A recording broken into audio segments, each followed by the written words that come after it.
అలాగే ఇక్కడ చూడండి, ఇక్కడ మీకు చట్టాల గురించి ఖచ్చితంగా క్వశ్చన్ వస్తుంది అని చెప్పాను. కానీ ఇక్కడ మళ్ళీ ఏం చేసాడండి, ఇక్కడ క్రోనలాజికల్ ఆర్డర్లో పెట్టమన్నాడు. మళ్ళీ మీకు అన్ని చట్టాలు తెలిస్తే తప్ప మీరు క్రోనలాజికల్లో పెట్టడానికి లేదు. చైల్డ్ మ్యారేజ్ రిస్ట్రిక్ట్ యాక్ట్ అండి, ఎప్పుడండి, బాల్య వివాహాల నిషేధ చట్టం, శారద చట్టం 1929లో వచ్చింది.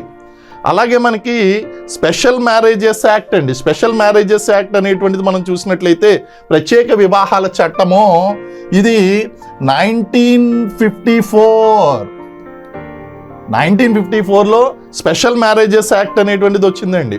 అలాగే హిందూ స్త్రీల ఆస్తి హక్కు చట్టం అనేటువంటిది 1937లో వచ్చింది.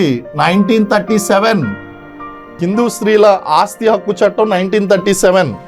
అలాగే హిందూ వివాహ చట్టం అందరికీ తెలిసిందే అండి, హిందూ మ్యారేజ్ యాక్ట్ చాలాసార్లు చెప్పుకున్నాం, 1955.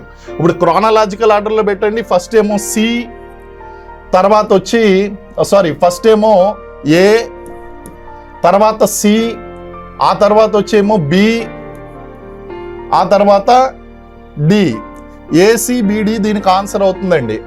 ఏసీబిడి ఇదిగో ఇక్కడ ఉన్నది. ఏసీబిడి పెట్టినటువంటి వాళ్ళు 1 మార్కు తీసుకోండి. ఏసీబిడి పెట్టినటువంటి వాళ్ళు